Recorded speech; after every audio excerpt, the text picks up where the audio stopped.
What is it doing? Is it previewing? Oh boy, did it work? Am I finally live? Oh boy. Oh boy, did it work? I have to learn how to stream every single time I do this. I forget how to do it. Are we actually live? Yes, we are. We've been live for only 20 seconds. I've been talking for like 2 minutes. All right, get in here, pile in, pile in. What's up? What's up? If you're here early, throw in the chat where you're from and what is your town known for? Where are we watching from? Today is going to be a conversation we're going to have about why America is getting really, really fat, right? What are the four things that are making America not really fat, but really, really fat? And some of these things are guessable items. Some of these things we're going to dive into a little bit more nuance, but we are live. Yes, this is live and in person. Let's get right on to it. So I'm excited for this one. Happy Saturday. Going to get right into the value. The first thing that is making America very, very fat is bread. We're going to waste no time. The first thing making America really, really fat is bread. And my camera is tweaking out on us. So let's get right on into it. The first thing that we want to realize though is America like actually fat, right? That's what we want to talk about because Americans, we seem to have this idea that we are the biggest country in the world. Like we have this idea that we just are trending in higher numbers of obesity, higher numbers of overweight. But is that what the data actually shows? So is that what's actually going on is the question. And the answer to that is yes. Yes, we actually are getting very, very fat. We've been fat for a long time and we're getting fatter and fatter. And there's four things that are really getting into it. There are four things that are really getting at our waistlines, right? Getting at that added fat percentage, that increasing fat percentage. And the first thing is revealed. It is going to be bread. We're going to be talking about bread. And you're going to walk away with so much nuance. You're going to be like, wow, I had no idea this was having this kind of effect. You're going to be like a bread master when this is all said and done. So we're looking at this chart here. Is America actually getting fat? So yes. Now, these are based on classifications. There are four general classifications. There's underweight, which isn't necessarily healthy in a from a medical standpoint. There's normal weight, right? Which is considered the healthy weight from a medical standpoint. There's overweight, and then there is obese, and then you get into different types of obesity. You go into extremely obese, morbidly obese, depending on what scale from what country you're looking at. But essentially, there are these four classifications, and when we look at this graph, this is how we measure up large populations because we can't really look at the fat percentage of large populations. It's really hard to get a bunch of people in a laboratory and actually uh, extract these metrics, right? These anthropometric metrics. So what we do is we actually do a regular survey. I don't know how often the CDC does it, but I believe yearly, but they do this survey and they essentially take the measurements of a population and they're taking their height and they're taking their weight. And there are certain participants that basically sign up for this information to be public and all this other stuff. And they're basically able to see America's trends from this. So a lot of people don't like the CDC for reasons that we don't have to get into. But what I want to talk about, and what I always say when we talk about major three-letter institutions, is that we have to be able to separate what's valuable and what's not important, right? The CDC does very comprehensive health measurements on a regular basis. So they're actually a great reference to be able to understand some of the trends that are going on in America, some of the health and disease trends. So I actually commonly and regularly talk about the CDC here on this channel. All right, we're gonna get right into it. Yes, number one is bread, but look at the chat. What's going on, y'all? Hey, hey, hey, what's up? What's up? Hello from Idaho. Oh, you don't even have to tell me what Idaho's about. Potatoes. Look, if you're joining in, tell me where you're from and what is your town or your city or your country? What is it known for? Where are you from? And what is it known for? You just got done eating an omelet. I had an omelet. Yes. No, I think I just scrambled it. I had eggs yesterday. I only eat an omelet when I am taking my time with breakfast. If I'm rushing out the house or I'm rushing to get to my desk or whatever it is, I'm scrambling my eggs. But when the day's going slower, I have an omelet. Is anybody else like that? Florida, known for oranges. Okay, okay. Arizona. Oh yeah, you're in the heat of it, right? We're entering the new summer, a new summer season. It's cooking over there. So when we're looking at this graph, you can see that the overweight metrics are actually going down. That's a good thing, right? The overweight trend is actually trending down. And the latest we have on this is 2018. So that's a good thing, right? At least on paper. When we look at it and we don't really explain or talk about much of the nuance, the overweight trend going down seems like a relatively good thing. So in case you can't see it, the shaded line is for men and the dotted line is for women. In the area of obesity, now we do know that physiologically speaking, women biologically need more fat than men, so they just tend to carry more fat. So sometimes these numbers do account for that, right? They are adjusted, but we do have to recognize that generally speaking, women need more essential fat than men, and that's why these scales are going to look the way that they're going to look, or these graphs are going to look the way that they look for women particularly. But let's get into it. Obesity is also on here as well, and that is trending sharply up. Obesity is um no joke. Like, it's very apparent. This isn't something you kind of glance at and be like, "Oh, we're doing all right." It's very obvious. It's very evident that we have a predicament on our problems. We are getting fatter. So what is contributing to this? If you're here early, you already know what the first thing is. It's going to be bread. We're going to talk about it. But what is contributing to this? And what is the problem and the benefit of looking at a graph like this? You guys know I can't just show it. I have to talk about it too. So here's the second thing. Just another reference again from the CDC. Among adults aged 20 and over, the age-adjusted prevalence of obesity was 41.9%. Now, when I was preparing for the stream, I actually did not know that we were this fat. I knew that we were getting bigger, but I did not realize that nearly half of the nation is obese. That I did not know, right? 42% essentially of the nation is over 20 is obese. Again, these are classifications. So let's talk about it. What are we actually talking about? The numbers on the top left here, you can actually go into the description and you can actually click and follow along if you have like a couple devices or if you just want to check the links after. The live stream replay of this will go up for Patreon, but I want to keep this live and in person, and I just want to interact with the chat and have this be valuable for the people that are here right now. So let's keep this thing rolling. So adult BMI, what are we looking at here? Now, a lot of people don't like this scale. They don't like these classifications, and I understand why. And I even heard somebody call it like dog stuff, dog cuss word. I'm not going to say the word, but like they say, like, it was on a Netflix documentary, and it was about some health thing, and they were talking about how this scale is basically bogus. It's bogus because it misclassifies people who are perfectly healthy, but they just may have a certain amount of muscle or sometimes a certain amount of fat, but still be healthy on a technical medical standpoint, but still be classified as overweight. And then it kind of makes the normal weight this holy ground, right? And people don't like that. But again, we got to be able to separate what's valuable from what's not important. So the misclassifications are oftentimes for people who I said are just having a little bit of extra fat on the frame, but that doesn't necessarily mean that they are unhealthy from a medical standpoint. But then the other outlier of this classification issue is people who carry a lot of muscle. People who carry a lot of muscle. This guy, anytime talks about BMI, they almost always talk about The Rock because he is the most popular, fair example of the misclassification issue. So just taking a look at this, where do we think that The Rock will be on the BMI scale? Before I reveal that, I'm going to hop in the chat and see if anybody can guess where the Rock will be. Will he be underweight, normal, overweight, or obese? And then we're going to talk about the nuance and why we can't and why we talk about this. Isn't obese a BMI of over 30 and not 40? You're right. What is this? Or is that what is this? 40 and over is obese. Yeah. What is that? It's the greater than sign. Yeah. So I think that checks out. Wait, if the cookie goes this way, if it's more, oh, now I got it right. Brain fart, here we go. 40 greater than, less than or equal to 40.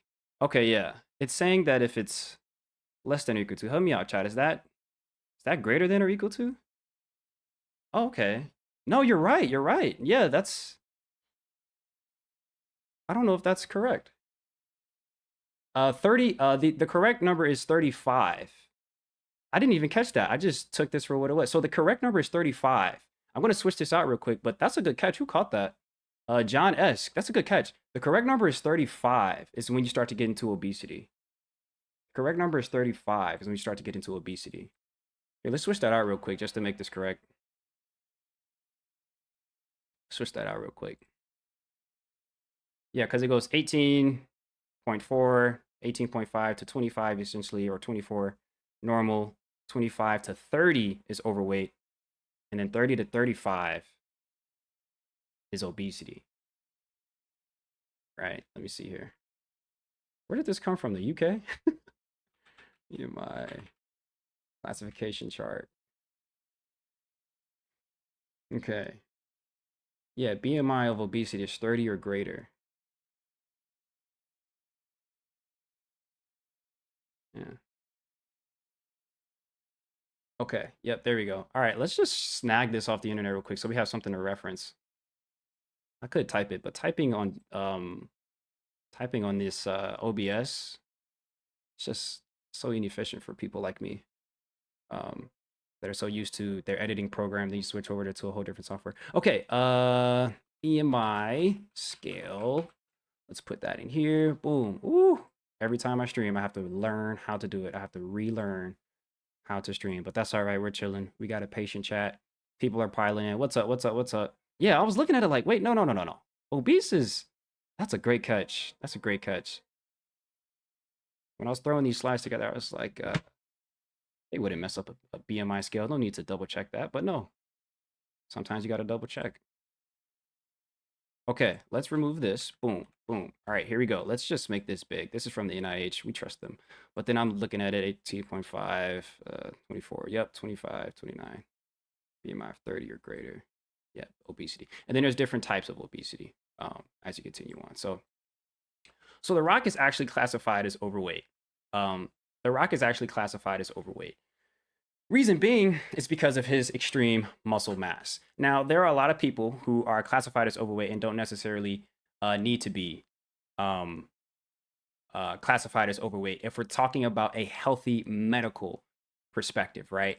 So the problem here is that only people in this specific body composition, because The Rock is what, 250, 6'4", right? So all of that weight, it's going to classify him as overweight, but that's good weight, right? We know muscle as good weight, right? That is our metabolism. That is good weight. And obesity, you can't muscularize yourself into that classification. So when we're looking at a graph like this, we know these obese people are actually obese. We're not misclassifying people into obesity classification unless you are like under 5 feet and you're like extremely muscular, right? Like you're built like a Cybertruck or you know what I mean? You're built like a tank. Unless you're built like a tank, you won't be misclassified. Unless you're an alien, you won't be misclassified into obesity. So to answer the question and come back around, is America actually getting fatter? Yes. And this is fat because we're talking about obesity. You can be short and fat, right? That's what we're talking about here, because the measurement of BMI takes your height and it takes your weight, right? We're not actually looking at the metabolic factors. That's why people complain, but we aren't misclassifying people as much as people think. We're only misclassifying people that are in overweight, and people that are in obesity are probably correctly put in there. All right, let's talk about bread. This is number one. Let's talk about bread. I read a few. If I didn't read yours, where are you from? Where are you from, and what is your town or your city known for? I'm spilling. So childish. I'm drinking LMNT. The sponsors of this channel, they take care of me. I take care of promoting their brand, but I actually believe in the product. Funny enough, I reached out to LMNT to sponsor this. channel because they were the first item or first supplement that I added into my life and actually start to see a difference. Um, as soon as I start to get a little pickup in audience, I was like, let me reach out to these people and see what happens. And yeah, they just released these cans. They're no longer making or no, they still make the powder, but you have a choice now. These are young.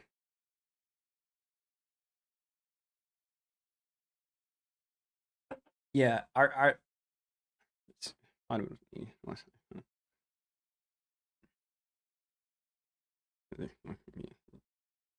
wow, that's crazy, Vanessa.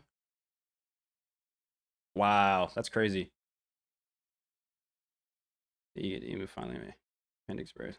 No change in habits after emergency. Wow, S pit. Yeah, and that's the thing. This isn't to prescribe. We're not going to make any blanket statements intentionally here, right? We're understanding, and you guys know my favorite word. You guys know my favorite word. Naomi, you know my favorite word. Nuance, right? We always talk about nuance. Now, that is basically to say that there is no one size fits all. And the thing that is making America fat, the four things that are making America fat, they are probably making most of America fat, but not all of Americans, right? We all have very specific situations, and the responses we have to different foods is highly variable. But the first thing, and all of the entire list isn't food, by the way. The entire list isn't food. The first thing making America fat is bread. As you can see, I made myself into a little Google image. The first thing making America fat is bread. Now, this is one of the most deceptively fattening items in the entire world. This is a nationwide problem, but this is also a global issue. This is also a global issue, right? Let's talk about it. These are basic breads. But the thing about basic breads in America is that that's synonymous with conventional bread. And conventional bread is this. This is conventional bread. Let's talk about it. Sparky, yo, I appreciate the $2 holla. What's up, Sparky? Good to see you again, man. I appreciate that. Great work. Keep on trucking. Yes, sir. We will do that. We will do that. Um, this is conditional bread. You guys wouldn't believe it. In my next video is going to be so fun. You guys are going to really enjoy it. But this are the ingredients of a very popular fast food bun.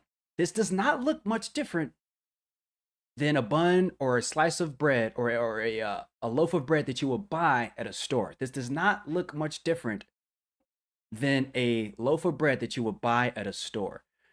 But this is a highly consumed brand that we're looking at right here. And this will be revealed in my next video. I'll let you guys in on it, but I'm going to keep it a secret for the stream. But essentially, the ingredient list is marginally different across the board. What are we looking at here?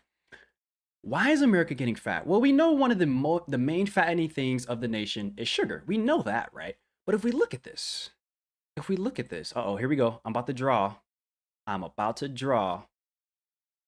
on stream. Let's play a game. Will the whiteboard work? Here we go.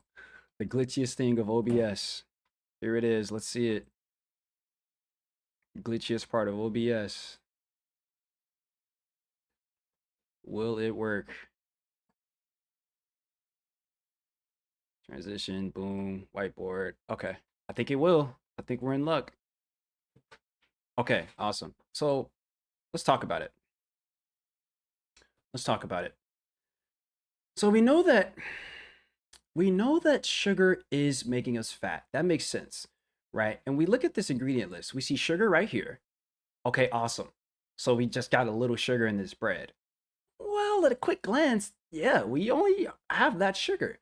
But what we're going to talk about in this stream, and we're going to spend time because we're going to walk away from this understanding why bread is fattening us and why it's no joke and why it's nearly undefeated. I don't think anything is paralleling bread in terms of the single food making America fat. Nothing is coming close to what bread is doing. And we're going to talk about it and all of its nuance. But sugar is really the obvious ingredient here. But what we want to get into and really have a conversation about is the effects of flour. The effects of flour, right? Now, if we talk about flour, oh boy. So there's two, bleached and unbleached enriched flour, and then it goes into parentheses. So there are only two different flours uh in this list here. One is here, wheat flour, and then we have the malted barley flour. Ooh, I don't like those arrows, but that'll just do for now.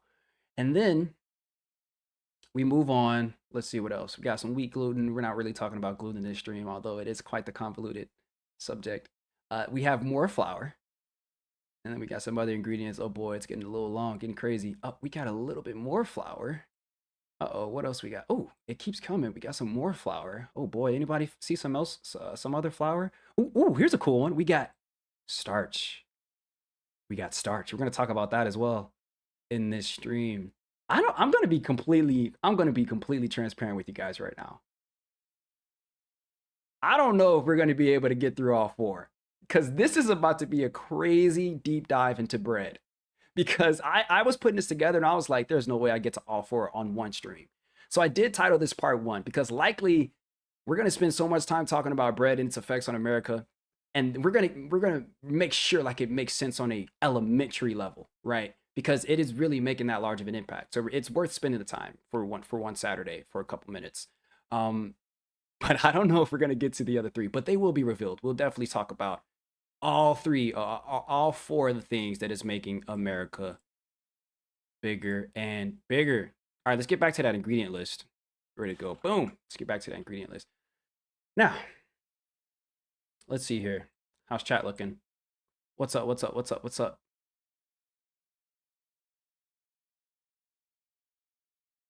What's up? What's up? What's up? Yeah. If you have not put, just to get some activity in the chat, where are you from and what is your town known for? I like popping in and reading some of those. You guys come up with some really dope stuff. What's up, Hillbilly Will? What's up? That rolls off the tongue hilariously. Yeah, Peter, exactly. You know what? I thought bread was flour, yeast, water, and salt. That's what Peter said.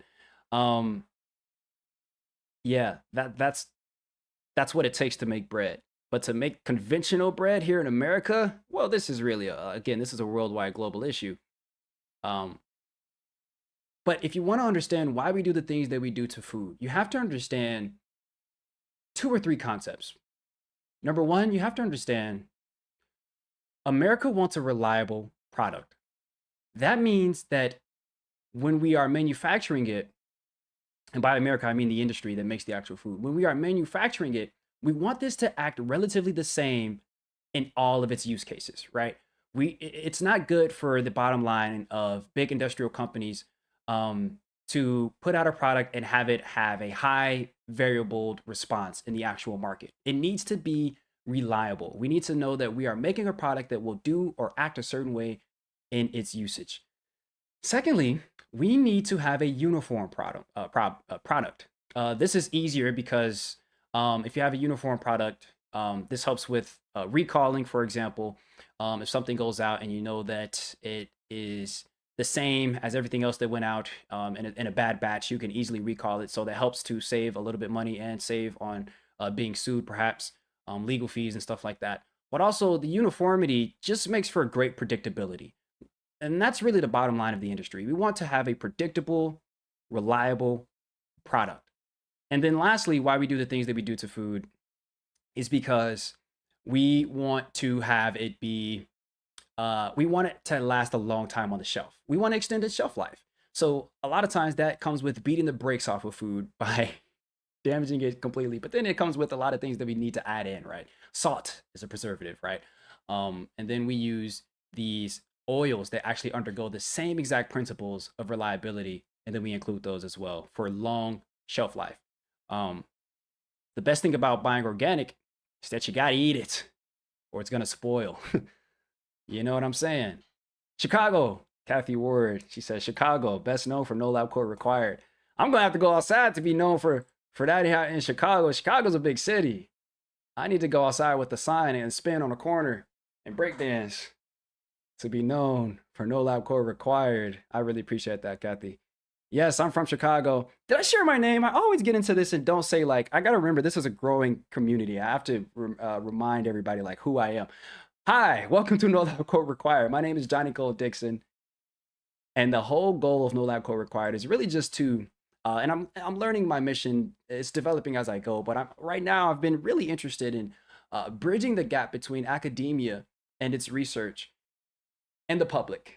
Right, I am a health communicator as it stands, and really my job is to bridge that gap from research, what's valuable, extract it out, and get my little greasy fingers in the world of academia, extract the information, and hand it out to the public as I even continually learn as well. So hi, that is I. And there are some really exciting things on the way as well with this, guys. Okay, let's keep things rolling. Let's keep things rolling. So again, we're talking about bread and we're going deep. Wheat. Wheat is a grain, cereal grain. What are we talking about when we talk about wheat? This is the weeds I like to get into. This is the deep stuff. This is the deep stuff. Hey, leave a like. Leave a like if you are extracting some value out of this stream. All right, let's talk about it. This is the actual kernel of wheat, right? We have bran, we have endosperm, and we have the germ of the wheat kernel. This is what we are eating. This is what we are taking up from our farms, turning into flour. It is this item right here. And we're going to go into the nuance of bran, endosperm, and germ here in a bit. But again, I want this to be understood on an elementary level because I already seen somebody in the chat, they said flour equals sugar, same thing. Yes, exactly. But we're going to hammer in this so much that you guys are going to be like, a lot of this is going to be like, oh, that's why Five Guys and In-N-Out are allowing us to change our bread buns to lettuce instead, because bread is really making that much of an impact. So I am going to have help from a fellow YouTuber whom I've never met. This is him.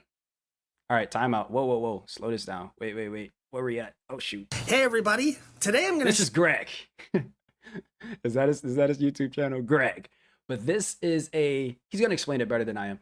But this is a conceptual video. This really helps us understand how the wheat plant is becoming from this grain that is in the field to how it is turned into flour. So let's go through the steps. Let's meet Greg.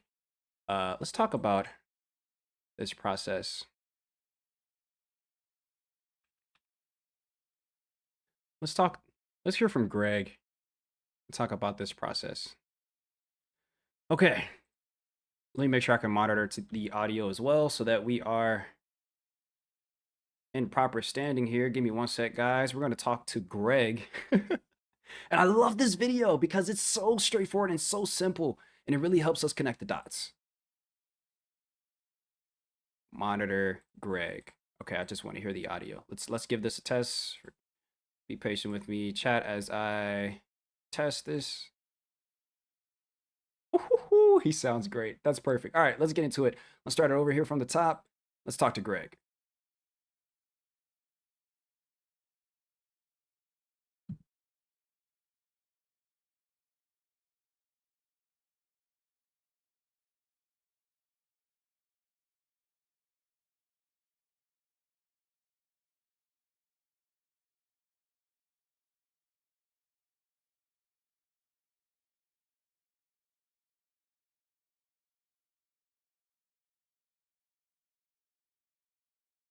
No audio? What happened?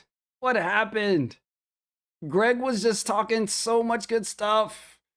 Dang it, what did I do? Okay, thanks for being patient. Let's try this again. Every time I gotta relearn how to stream. Okay, let's give it a check. Naomi, am I having audio? Test of the video.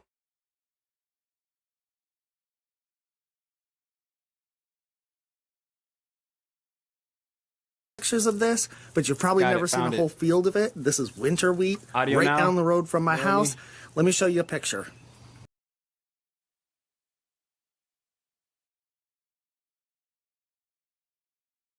Okay, we got it. Boom. Shaka laka. Oh, I love it when stuff works. Yo, quick shout out to the folks that donated. Sparky, I appreciate that. You missed a couple of my super chats on your last live show I watched, ironically, while you were asking for more audience interaction. Oh no, man, you were coming in, Spark. I remember you. Yeah, because you donated somebody's check. Who do you do payroll for? You're paying somebody. You own some company. No, I really appreciate that, Sparky. Atlanta, Georgia, the city too busy to hate. Ooh, that's what Atlanta's known for. Yeah, I appreciate that, Sparky. I'll make sure I'll stay on super chats though. I may have missed some, so my apologies actually. But I did see that when I checked the analytics, you were definitely the top donator. I appreciate that. Sparky donates again. They were connected and included some kidding around the Crisco vegetable oil, canola oil. So I hope they don't mislead anyone or those not actually plants. Oh, this is referring to something you may have said in chat. Yo, I appreciate that. I appreciate that. All right, let's get into it. Let's talk about what Greg is cooking up here with Greg. Once again, appreciate the donations in advance for everybody who is contributing to the mission. Here we go. Hey everybody, today I'm going to show you how to make flour from wheat, from the actual plant. Now I know you've seen pictures of this, but you've probably never seen a whole field of it. This is winter wheat right down the road from my house.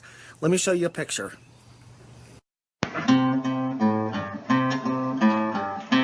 To get wheat flour, first you have to separate the wheat berry from all of this hull, and that's called threshing. Then you need to winnow all of the chaff away from the wheat berry. And I'm going to show you how to do that. Now, all of this is industrial now. They've got equipment that will do all of this right in the field. Thank you, Faye. I'm just going to show you how to do it old school, maybe with a little bit of a modern homesteader twist. We're not talking about making 50-pound sacks of flour. I'm just showing this out of concept alone. So obviously the first thing that you would need is the wheat. And this is dried. And let me show you a close-up. Each one of these little segments contains a wheat berry. And the wheat berry has a little hull around it. You want to get around all that chaff. Sorry, okay, my autofocus sucks. Don't look at me. You don't want to eat that. So this is what you want. That little tiny piece of wheat. And then this can be ground into flour. You can bake your bread out of it. Now you'll notice 3 of these just popped out. It pops out pretty easily. All right, keep in mind, this is just for proof of concept. This is not an efficient way to do it. This is not the way anybody does it. I'm just showing you how to do the process. So basically, first you need to separate the heads of the wheat away from the stems. Normally you do this with a sickle in the field. I'm just going to cut the stems. I'm just going to stick this in the pillowcase. Okay, next, I'm just going to basically thresh it. That means whack it, bang it, try to break all those little seeds off. Sometimes they would use a flail for this. That's a special tool that kind of flails it. I'm just basically beating it against concrete. The other thing I've seen people do is beat it with a stick. There you go, bad wheat, bad wheat. Oh boy. You can crumple it with your hands, shimmy it and shake it. That's called threshing. Okay, now that I've threshed it, I'm just going to dump it out onto the screen.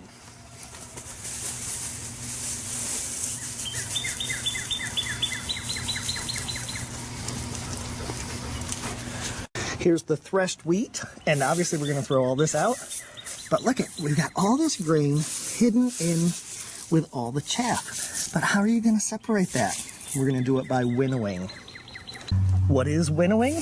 Well, in its simplest form, you would drop the wheat in chaff, and the wind, if it's a windy day, would blow the chaff away, and the wheat berries, being heavier, would fall down onto the ground, directly below. So since it's not very windy today, our chaff is not really separating that well, so I've got another idea. All right, let me show you my idea. I've got a fan, I've got a bucket to catch the wheat berries, and all the chaff's gonna fly that way when I turn this fan on. You ready?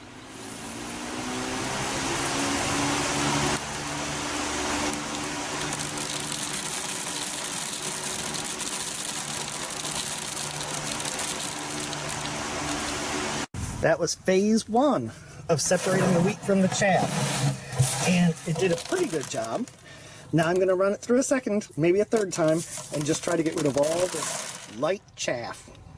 Here goes round 2.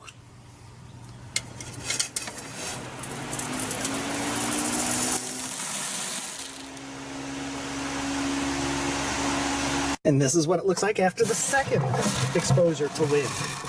Now, I'll do this maybe one more time, but you get the idea.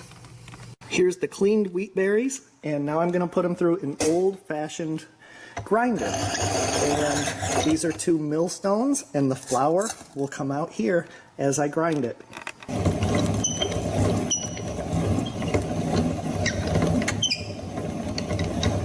And here we have it, the final product. Directly from the field, this is the wheat on the stalk. And here we have the milled flour, ready to make bread or pie crust or dumplings. And it's whole wheat, and it's delicious. He said it. He said the thing. He said it. Did you guys hear that? Did you guys hear him say the thing? I'm going to play it back so you can hear him say the thing. Oh, he said it. Oh, that's what we're going to talk about. He said it. Here we go. What did he say? Said the thing. We have the milled flour ready to make bread or pie crust or dumplings, and it's whole wheat. Sly right got it. Sly has it. Yes, it's whole wheat. Oh man, what a con. Oh, we've been falling for it the entire time. Johnny, what are you talking about? What have we been falling for? This is an honest farmer. Yes, he is. And we thank you for publishing this video wherever you are, Greg. We hope you are happy and healthy. But that is whole wheat, right? That is whole wheat. And by definition, it actually is. That is whole wheat. And that's what we really want to talk about here.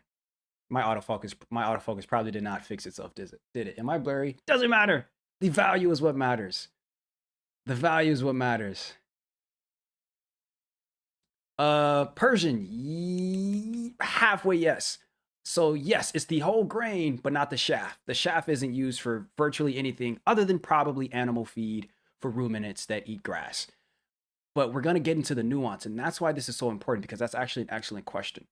So let's see, is that little JPEG on the screen? Is that little JPEG on the screen? So did I put a little JPEG on the screen? Yep, I did. Okay. Are we seeing okay, awesome. So what are we looking at here? We're looking at the comparison. Can I draw on this? You bet your sweet something. I don't know the rest of that saying. Somebody help me. Is it? I used to say Biffy, but apparently it's not. Is it Bippy or is it Biffy? You bet your sweet Bippy. I think it's Biffy. No. I say Biffy, but I think I was wrong. Somebody help me. Valerie Briggs. Yo, I appreciate that. I'm new to the stream, but I keep watching your content. Keep up the great work doing carnivore for diabetes reversal. Please keep us updated on how that goes. Yeah, hillbilly for better or for worse. That's basically what I'm getting at. I'm sorry, that was funny. Naomi strikes. Hillbilly, don't take it personal. Bippy. It's Bippy. Okay, sorry. Guys, I'm sorry. I'm getting distracted. What are we even talking about? So check this out. So let's draw on this. Let's talk about this.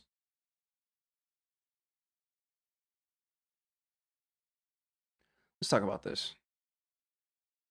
So right here we have, or probably won't let me draw. It's one of those glitches. We'll leave it alone. We got white refined, highly likely bleached flour on the right. On the left, we have, you just seen it, milled, freshly whole wheat. These are 2 different products on paper, by visual, by sight. They are 2 different products, right? But what we want to recognize is the effects of the thing that is probably on every single dish in America as either an appetizer or somewhere connected to the entree itself. We eat bread. We do worldwide. We love bread. But what are we actually doing to our bodies? The question is, which one between the two, between the white and the whole, freshly milled, whole grain wheat, wreaks more havoc on the body? which one wreaks more havoc on the body? Whole grain wheat or bleached, white refined flour? Right? Whole grain wheat flour or white refined bleached flour? Which one wreaks more havoc on the body? Shintari's first to it. Chaos is first to it. Both are bad. Yes, they are. Both are bad. Both. But what are we actually talking about again? So if we go back to this, all parts of this are actually included in that flour, right? So we have the brand, we have the endosperm, and we have the germ in the whole wheat flour, right? It's actually all there.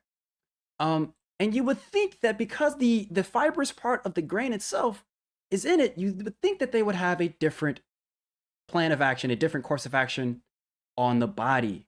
But correct, Brown Coat Blue says both terrible. So why is that? Well, it's because of what we look at the glycemic index. Oh, we're getting into the weeds today. You can find this in the description, link number 4. You can find this. Again, this is live right now. This will not go up on the stream. This is just for right now. It is going up as a replay for the Patreon folks. I do want to bless you, but generally I like for the lives to be a value for the moment, and we're just hanging out. It's fun. It's Saturday, nice and relaxed. But the replay will be going live. Will be available for folks in the Patreon. Shout out to folks in the Patreon. That's a link in the description as well. Don't ever feel pressured. I'm never ask you, but it is all going back into the channel to support the mission. Let's talk about it. So what is the glycemic index? So the glycemic index is essentially, we would take a food and we're going to look at how does this play into our blood sugar relative to glucose. So glucose will be used as a reference food. So let's say glucose raises our blood sugar by however much. We're going to say that is 100%. Now any food relative to glucose, because that is the most simple sugar there is that the body is using, any food relative to that, depending on how it interacts with our blood sugar and how our blood sugar is heightened, we'd be able to then form an index. And that's what we did with these foods here. So what we're saying essentially, and I guess a way you could say this is that if glucose is the reference at 100% blood increase, then the top of this white wheat bread is 75% of is doing 75% of what glucose would do, is another way to say this. I'll say that again. If glucose is raising our blood sugar 100% as the reference, right? Whatever it does, because it's different for everybody. But if glucose, the most simple sugar, does this to our blood, then what does the white bread do to our blood, right? It's saying we're doing about 75% of what glucose would do. That is insane. So we could know the thresholds. The cutoff is about 70. Anything above 70 on the glycemic index is considered high. Now, this is not a standardized universal scale. That's why you don't really hear about the glycemic index as much as a bunch of other tools. But the glycemic index is a well-recognized thing in research. The problem is that people don't all use the same reference. So sometimes white bread itself is the actual reference food. Doesn't make much sense to do that. It makes the most sense to actually use the reference food of glucose. Because that is essentially what all sugar, what all carbohydrates end goal is to be turned into when processed by the body and used for fuel is glucose. Glucose. So when we're looking at this, the reason it's not standardized is because this scale looks a little different depending on the researcher. But in general, the ranking is about the same. We know white bread to be one of the highest performing pieces of food for the response in our blood sugar. So let's get this here. Number 1 is white wheat bread. We just talked about it. Look at number 2. Whole wheat. Whole wheat bread. There is a difference of 1 point between the two, right? And it's give or take 2, right? Or whatever the standard deviation, however they calculated it. But essentially, we're looking at the same exact product, whether it is whole wheat or it is white bread. Now, what are we talking about, guys? Again, we're going back to the ingredient list. We're talking about flour. We're talking about flour. That's what the conversation is about. And thank you, Greg, that we were able to see how that grain goes and turns into the actual flour. But we are talking about flour at the end of the day. That's where we're turning this stuff into. That's where we're turning this stuff into. So when we're looking at the glycemic index, we have a bunch of things on here. And you guys, again, you guys can check this and kind of see there's some more interesting foods on here. If you actually go check it yourself, it's in the description, link number 4. But there's a bunch of cool stuff on here. Essentially, anything about under the threshold below, I want to say 50. Don't quote me on that, because again, it is relative. But I want to say universally accepted. Anything below about 50 is considered low. And then there's a medium, kind of in between 50 and 70, right? In terms of its impact on our blood sugar. So what are we talking about? White wheat bread spikes our blood sugar. That's what we're saying here. That's what we're saying.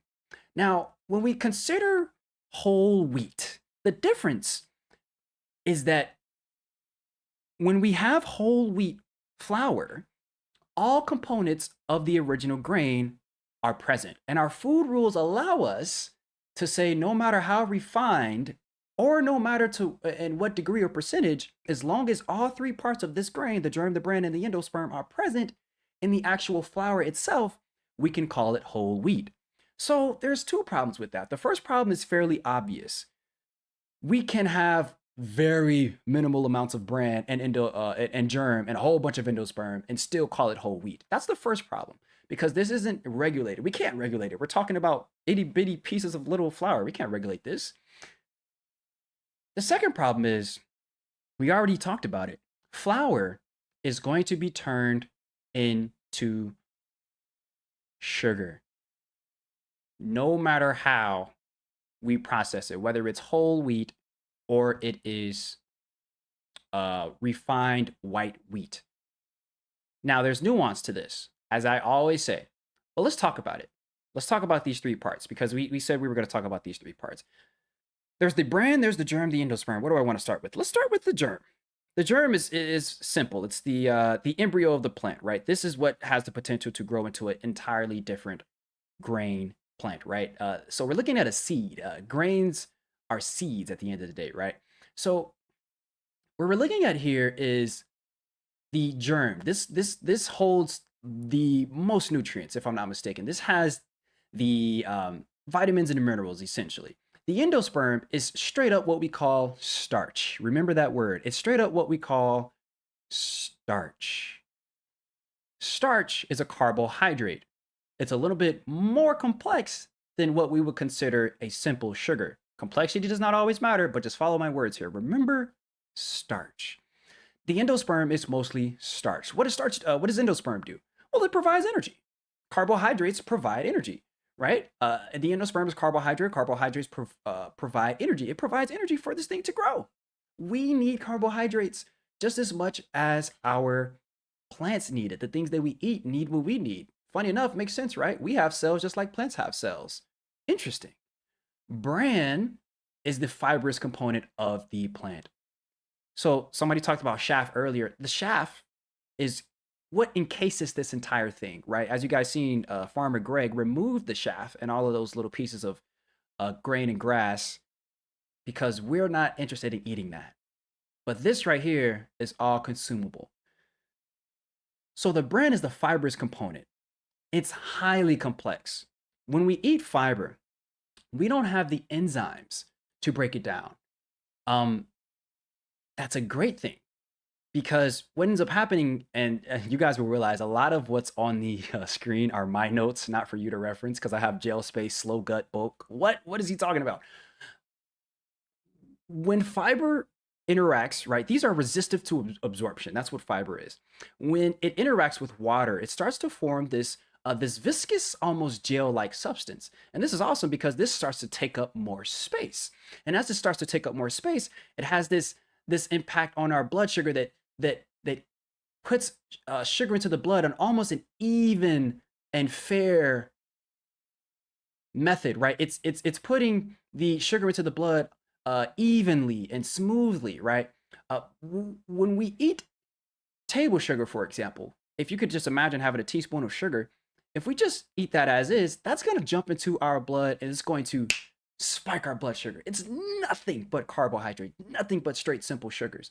But fiber is so awesome because it is still sugar, but it's complex. And that complexity allows it to be more resistive to absorption.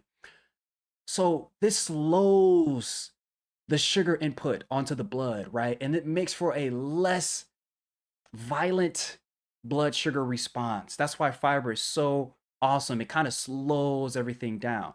Again, it's not necessarily getting into the blood. It just slows everything else down. It starts to take up space. And what's cool about fiber, it's resistant to absorption. So it starts to get to that lower intestine, right? And let me draw this out. I believe I have it here. It starts to get into that lower intestine. Let's play another game. Will it let me draw? It starts to get into that lower intestine. And what's cool about this, so let's say this is fiber. Yes, it works. Let's say this is fiber. It starts off small, right? Let's say it starts off small. It's coming on through the stomach, boom, boom, boom. Okay, nothing's really happening to it. It's coming into the small intestine. Now, about right here, if you eat a very simple sugar, as soon as it gets into the small intestine, right? As soon as it enters the small intestine, it's going into the blood. Do not pass go. Do not collect $200. It's getting absorbed immediately because the body doesn't have to do much to it. It's not too many steps away from what the body is ultimately trying to make, and that is glucose, right? Or convert to. It's already there. So it's like, hey, we got this. We don't need to process this any further. Simple sugar. Let's go ahead and take it into the blood right now. That happens about right there. But with fiber, it's so complex and we don't have the enzymes to break it down that it actually continues to travel. And this fiber, as it travels and interacts with water and other foodstuffs, it actually gets a little bigger. And as it gets a little bigger, it's turning into this gel-like substance, and it's taking other foodstuffs with it, and it's slowing down our entire digestive process. Now, this is awesome because this fiber component is going to make its way all the way through to our colon, our large intestine. That's where I'm drawing it here if you're following along. What happens with, now we aren't absorbing the amount of things that we absorb through the large intestine is negligible. And I'm talking in a very nuanced perspective. You can virtually, it is commonly accepted to say that the large intestines do not do any absorbing, right? But there is nuance there. But essentially, we aren't taking anything else in when we get to the large intestine, right? So this fiber, what does it do once it gets here? What does it do once it gets here? It adds bulk to our poop. It adds bulk to our poop. When we poop, and sometimes we have to remind ourselves of this because we do it all every day, but sometimes we have to remind ourselves of this. Poop is just what did not go into the blood. That's what fiber is. Fiber and microorganisms, our gut microbiome, is what poop is, right? Poop never was in the blood at any point, right? To go into the blood, you have to go to where this arrow is, right? This is entering the blood. That's entering the blood through the small intestine. Our poop, what we poop out was never technically in our circulatory system. It was just the things that we did not absorb is what turns into our poop. So sometimes we got to remember that. This was never in my body. But that's why fiber is so important. And this is why back in the early 2000s, they were saying, you got to poop every day. You got to poop every day. Because we were talking about how popular fiber was. Now, fiber is losing its footing, in my opinion. If you have a pulse on the health space, people are saying like, yo, you don't need fiber. It's not really that important. Don't listen to any fuddy-duddies that are telling you on the internet that you don't need fiber. Now, can you go without it? Yes, but that's not really what I'm talking about here. Because there's nuance in every diet. What I'm talking about here is that there are people on the internet that are making it seem as if eating fiber is bad. This is what I want us to get at. Fiber, we talked about how it turns into this gel, it takes up space, it starts to slow the absorption process, it's in the gut, all this fun stuff. But what it's doing is interacting with our gut microbes. So let me clear this out. Hope you guys got that.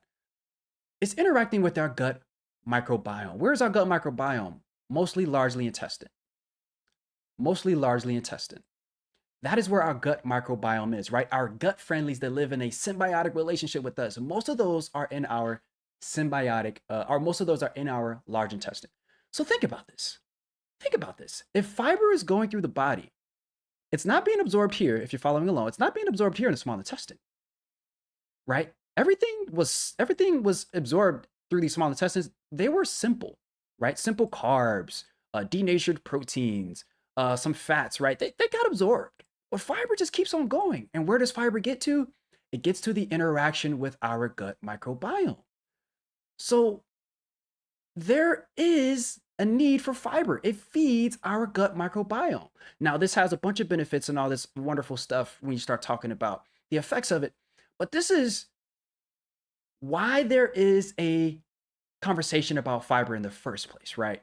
And we're getting hip to this. This is mostly new science.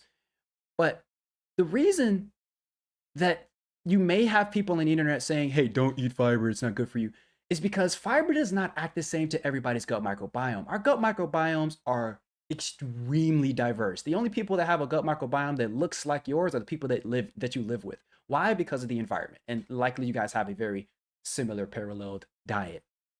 So when we talk about the gut microbiome, I may eat a whole thing of lentils, right? Highly one of the most fibrous foods in the entire world, lentils. If I eat a bowl of that, it may just have a different interaction with my gut microbiome than it will my neighbor, right?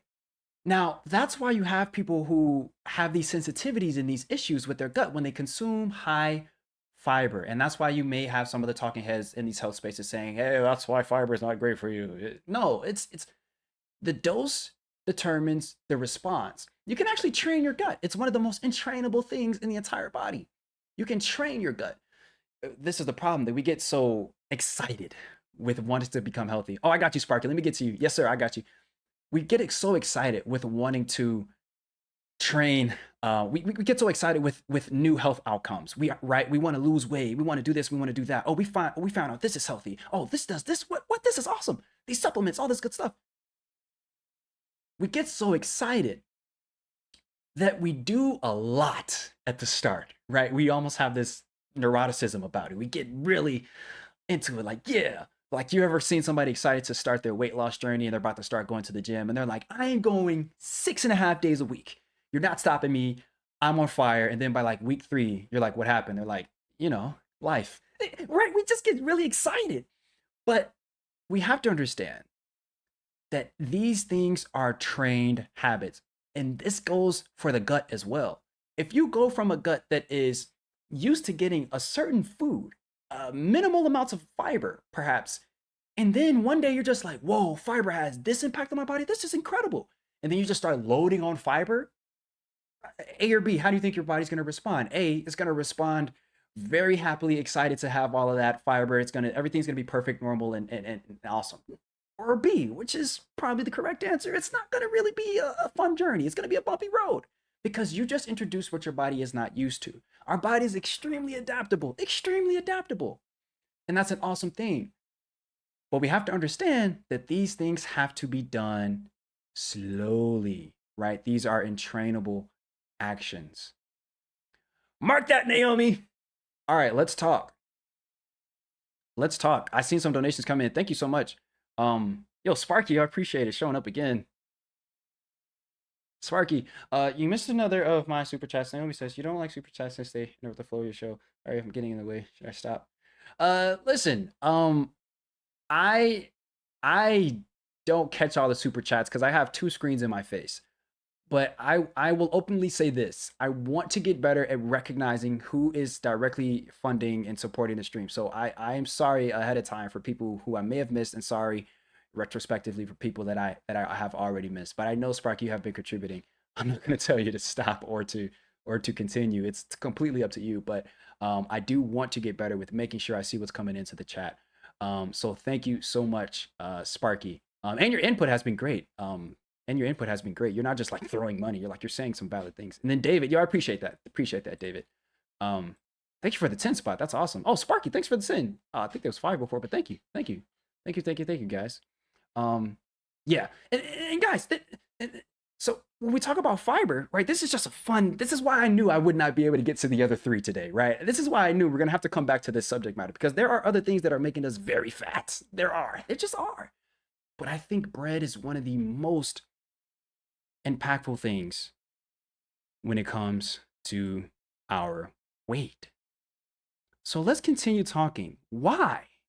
And this is what I want to talk about.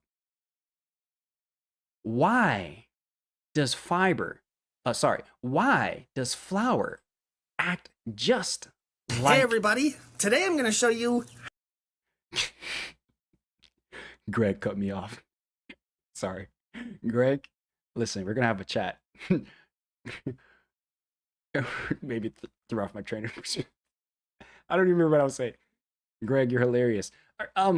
Listen. This is what I want to talk about. Why does flour... Perfect, let's stop it here. Why does flour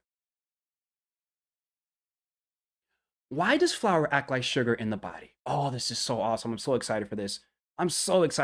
Yo, what's up? I see you guys coming in. Yo. Hey, mods, if people come in late, could you have them know that that they can rewind the stream, perhaps? And then let them know that this will go up on Patreon. But I do want to make it a thing to like, and I'm going to get better. I want to announce these live streams. I want us to be in here live, in person, and chat and talk and interact. But the replays do go up. They are live on Patreon for my Patreon folks, just to bless them with a little extra, because I wouldn't want these to hang out on the channel long term. So let's talk about it. The number one rule of fiber is that it actually works best untouched. This makes total sense. Because remember, we talked about it. We don't have the enzymes to break it down. We don't have the... You recommend using an stream bit rate of... I'm getting a notification from YouTube. Let me fix this. They're telling me something I need to fix. YouTube, I was busy, YouTube. They're telling me something I need to fix. My bit rate. Oh boy. I don't know if I can change it while I'm streaming. I sure can't. Oh, was it at 48 kilohertz? Is that not good? Oh, so stop it. Somebody do this for me. I don't know what I'm doing. All right. Chat, do I sound good? If I sound good to chat, why does it matter what my bit rate is at? Chat, do I sound all right? Do I sound okay? If I sound all right, what's it matter? Do you understand the words that are coming out of my mouth? You know what I'm saying? Why does that matter? You're good. Thank you, Justin. Thank you. Awesome. Thanks, Jason. Thanks, Drew. We're chilling. This is such a fun time. The number one rule of fiber is that it works best untouched. So what am I talking about? The only reason fiber is passable as considered fiber, the only reason that we can call it that is because of its complexity. That is what determines if something is fiber, right? Because at the end of the day, it is technically a carbohydrate. There is a lawnmower going off in the stream. I hope you guys don't hear that. Give me one sec.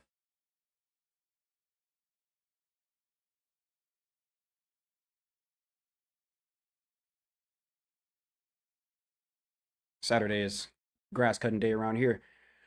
Fiber works best untouched. The only reason we can call fiber, the only reason it passes as fiber is because of its complexity. Its complexity is what allows for our enzymes to not be able to pick at it and really break it down for us to absorb it, right? Fiber is awesome because of its complexity.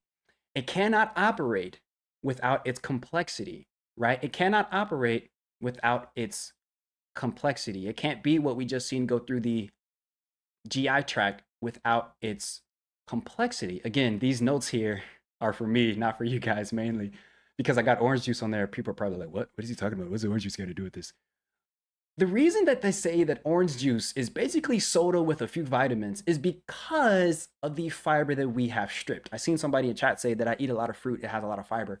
Exactly. Only the whole fruit though, because the moment we juice the fruit, and we are taking essentially, this goes for orange juice with pulp. It's probably marginally better, but realistically, theoretically marginally better, but realistically probably not. Orange juice is basically sugar, soda with vitamins. Reason being is because when you take the fiber from a fruit, you no longer are really eating a fruit. You're not really consuming the fiber in the way that it is best to be consumed, which is untouched.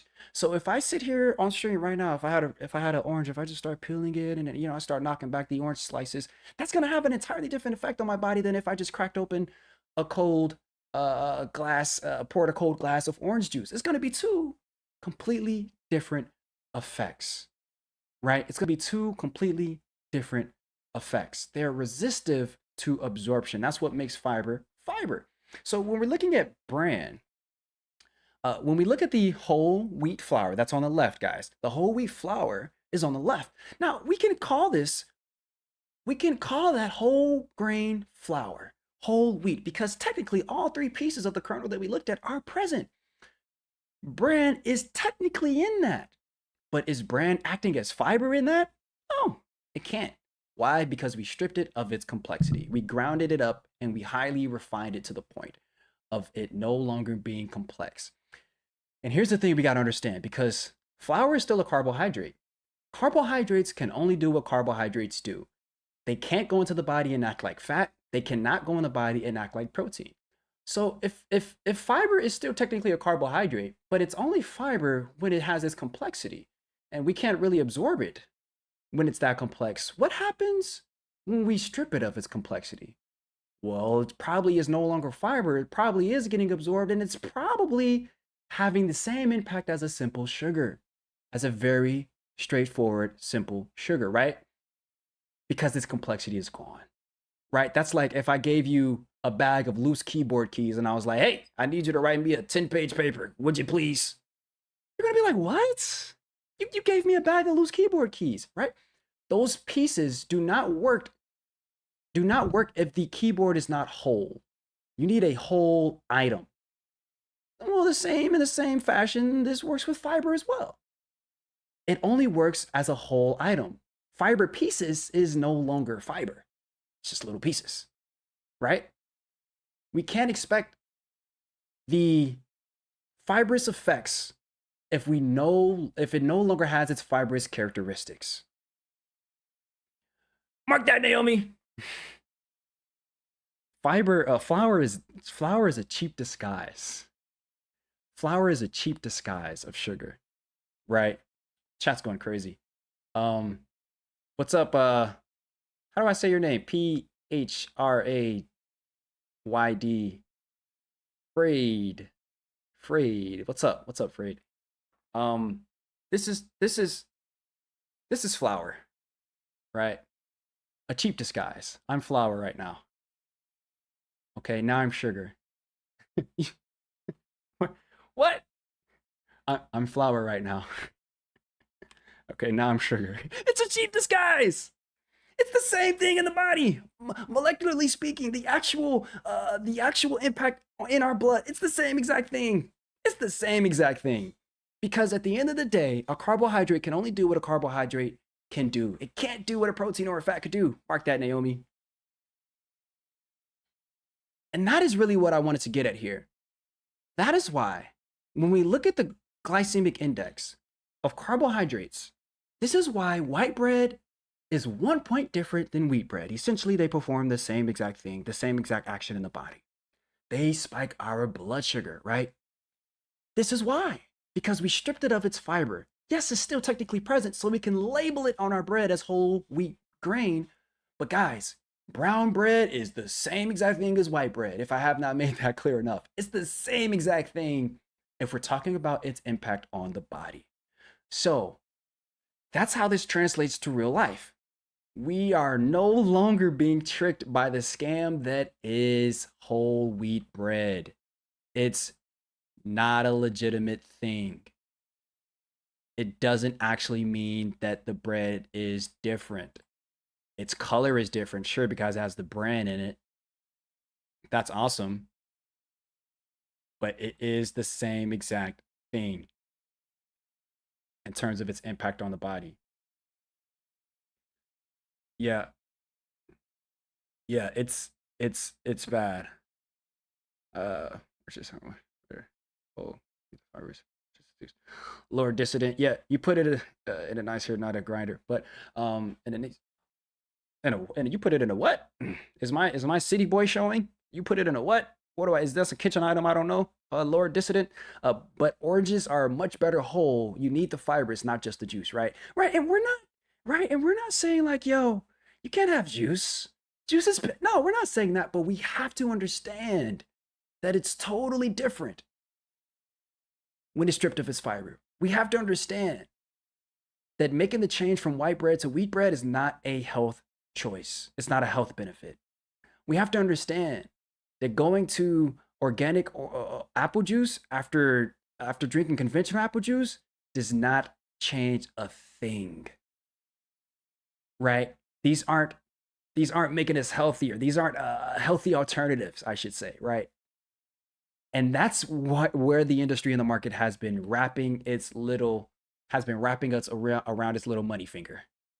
It has us real bad on that. It's marketing ability of these so-called healthy products. Eric Brown, yo, I appreciate the 5. Yo, I appreciate that. Listen, sir. So,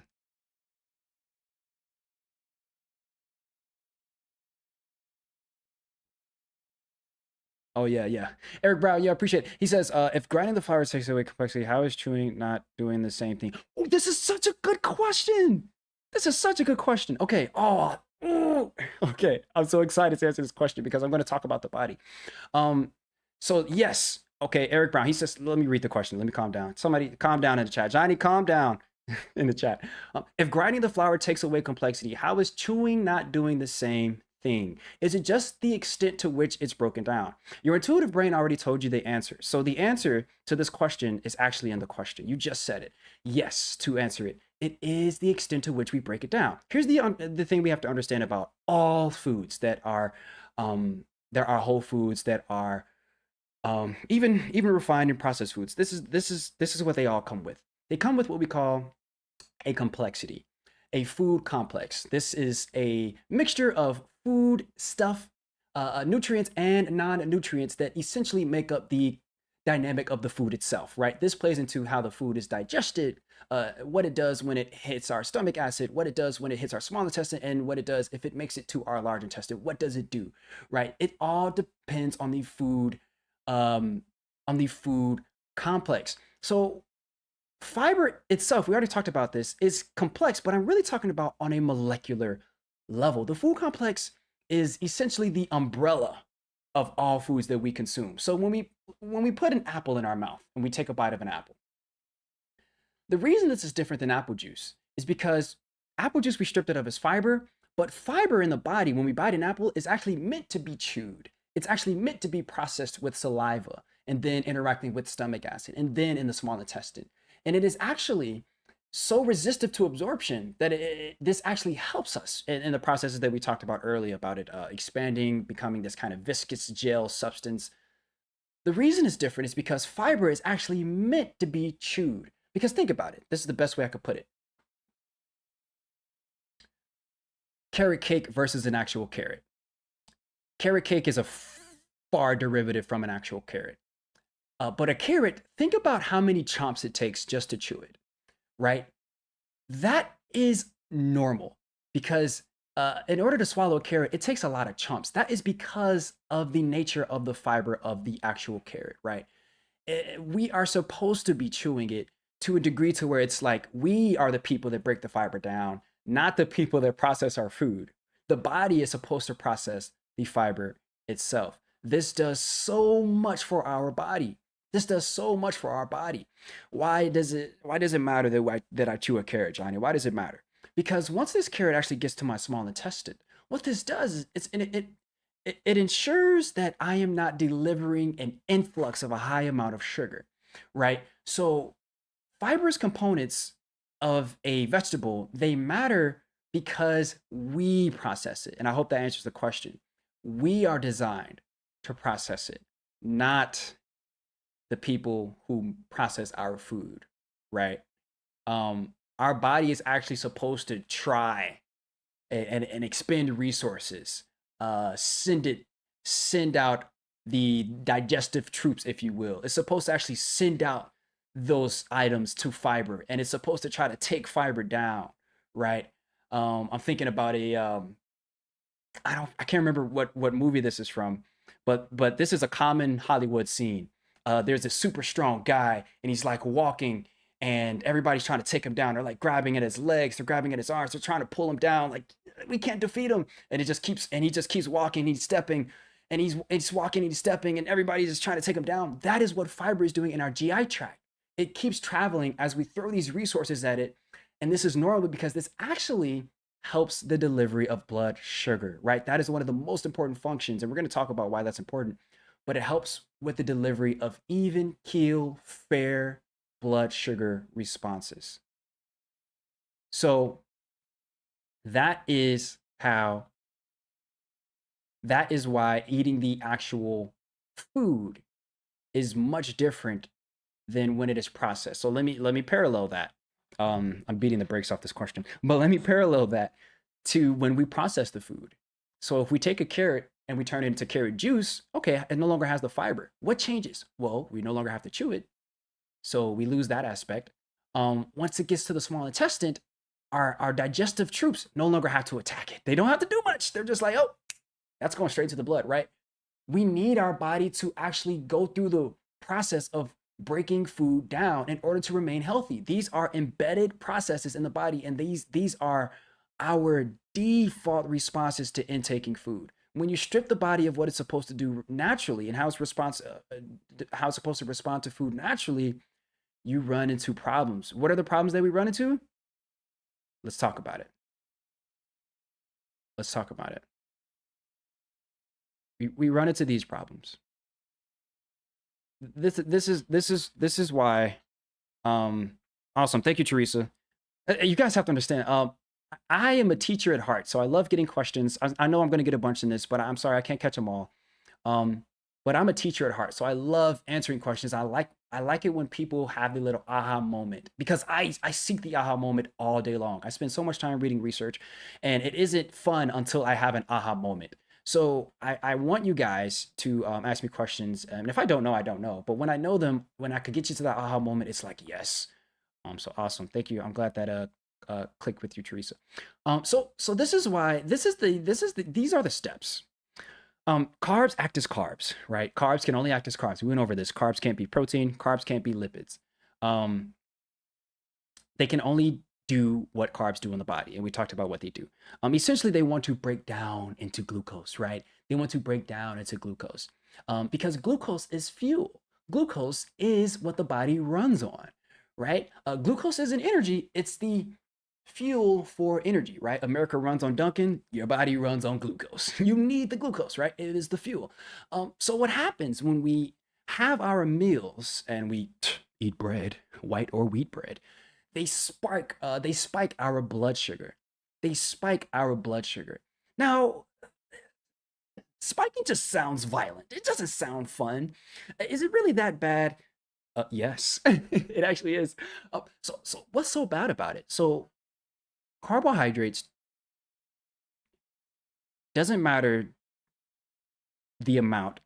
When they enter the blood, they call on insulin. Why is this? Because carbohydrates break down into glucose. When glucose is in the blood, it's going to call on insulin. But insulin is usually only called when glucose is excessive in the blood.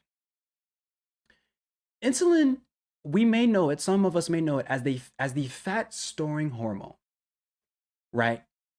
Yes, that's one of its byproducts. That's one of its terminal actions, if you will. But the job of insulin's duty is actually just to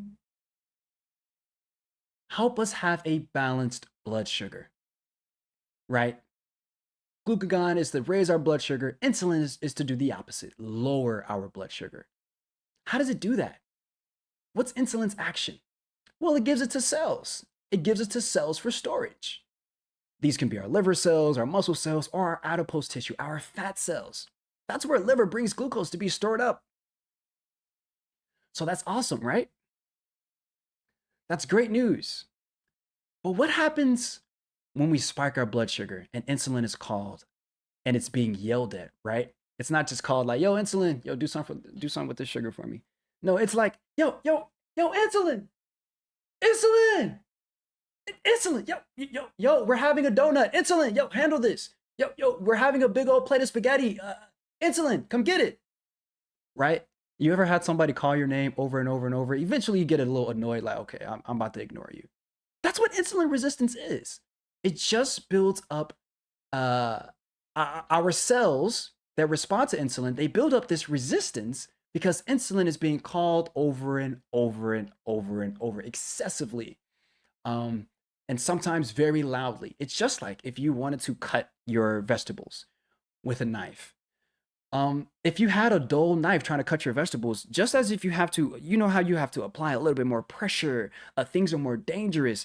You can't cut as effectively as efficiently with a dull knife.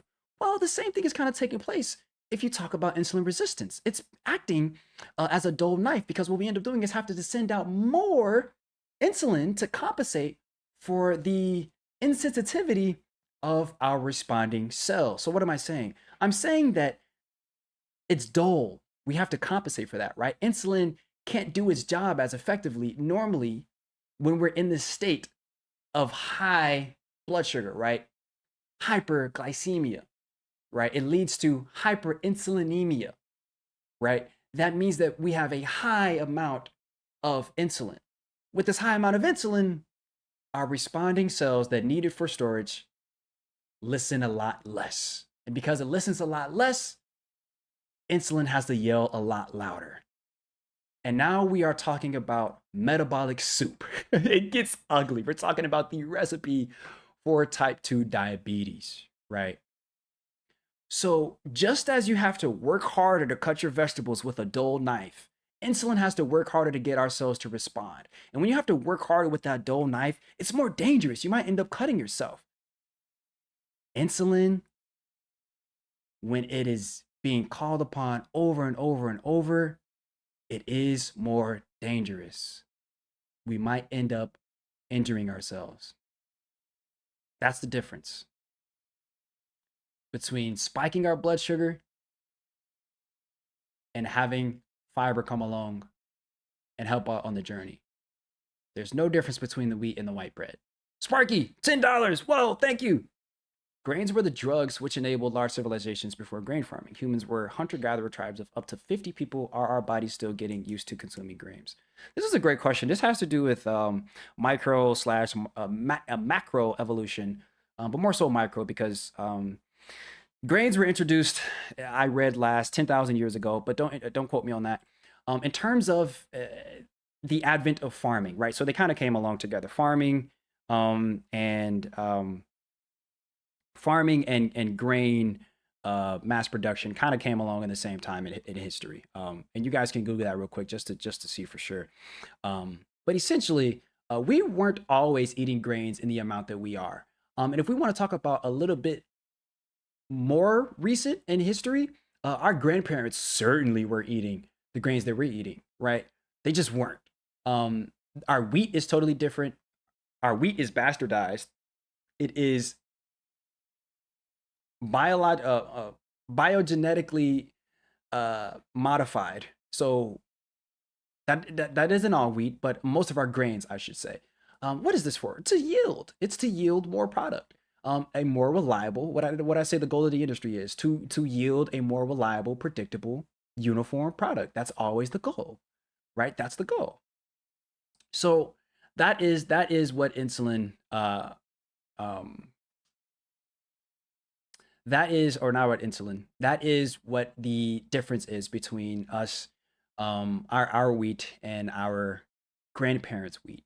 Now, if you want to talk about are we used to eating grain? Now, I have yet to do firsthand investigation into this, but I have been reading up on gluten and things that that are always in the realm of conversation when it comes to talking about carbohydrates and grains and all this fun stuff. So when we eat these grains, specifically wheat and other gluten items, yes, they have different effects on different people. You have people who have celiac disease, that's a small percentage of the population. But then you have people who are sensitive to gluten and they do not have celiac disease. And you have some writers who say that the body doesn't know what to do with gluten.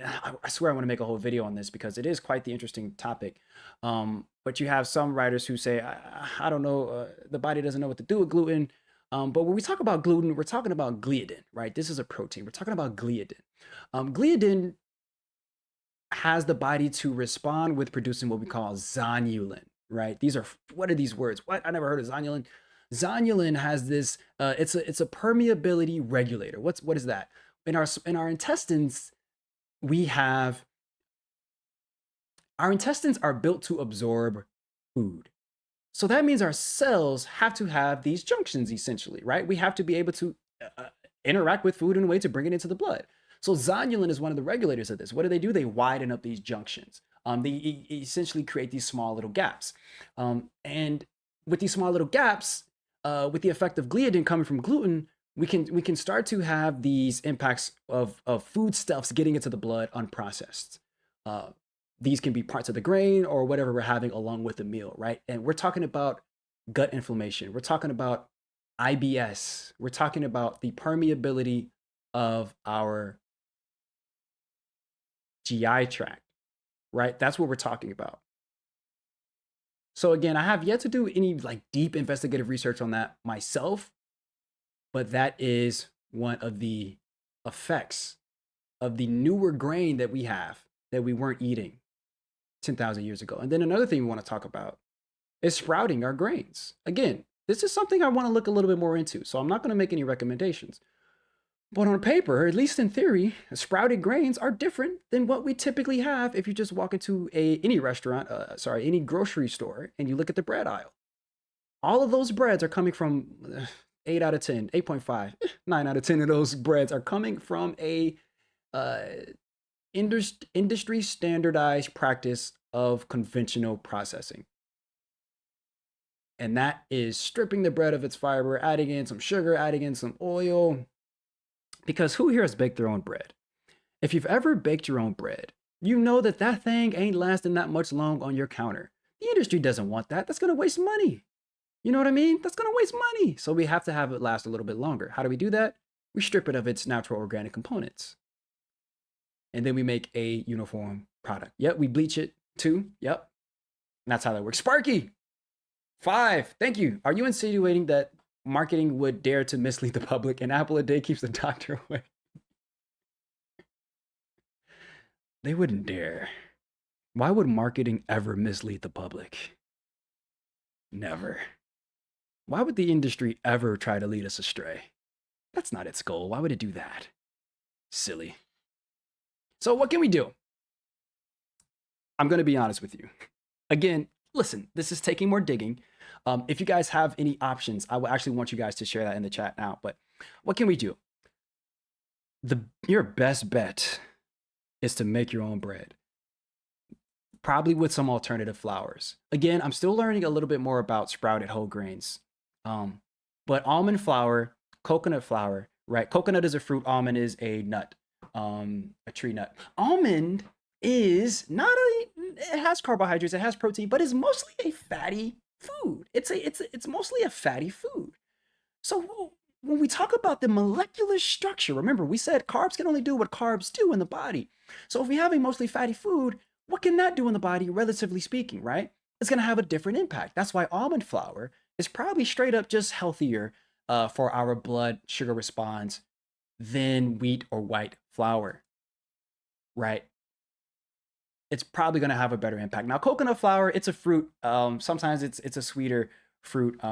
It has a fair amount of carbs. It's also a fatty fruit as well. So, again, I got to look into this a little bit deeper, but coconut flour is a suggested alternative as well. Sprouted whole grains, again, got to look into that a little bit. But the bottom line is that we don't have that many options, to be honest with you. Again, bread we have not been eating as long as we have been, grains, I should say. Grains, grains in this amount. Grains in this amount, we have not been eating as long as we've been eating meat, as long as we've been eating eggs, as long as we've been eating other things, certain vegetables, right? Grains are relatively newer if we're talking about the length of time humans have been on the planet. Grains, especially in this capacity, right? We're just swallowing grains whole, right? At this point, like think about the last meal you had that was grain free. Think about it. You know, we're eating a lot of this. Um, so yes, there are certain breads. I did hear about Ezekiel bread, right?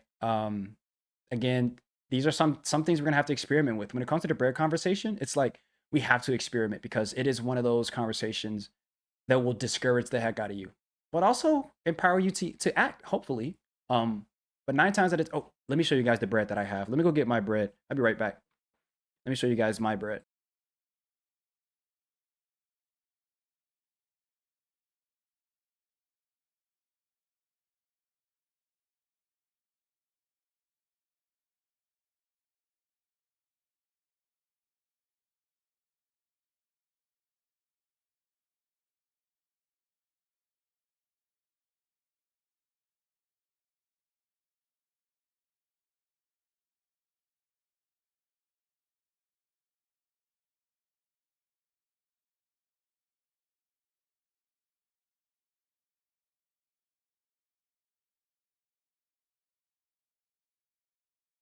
So so my bread, I picked it up yesterday actually.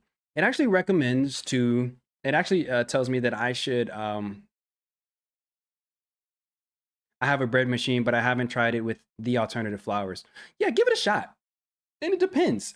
As long as you know that flour is naturally just very sugary and you don't really have a problem with that, or you limit it, or you understand what you and your body is going through, there's nothing wrong with having like flours. But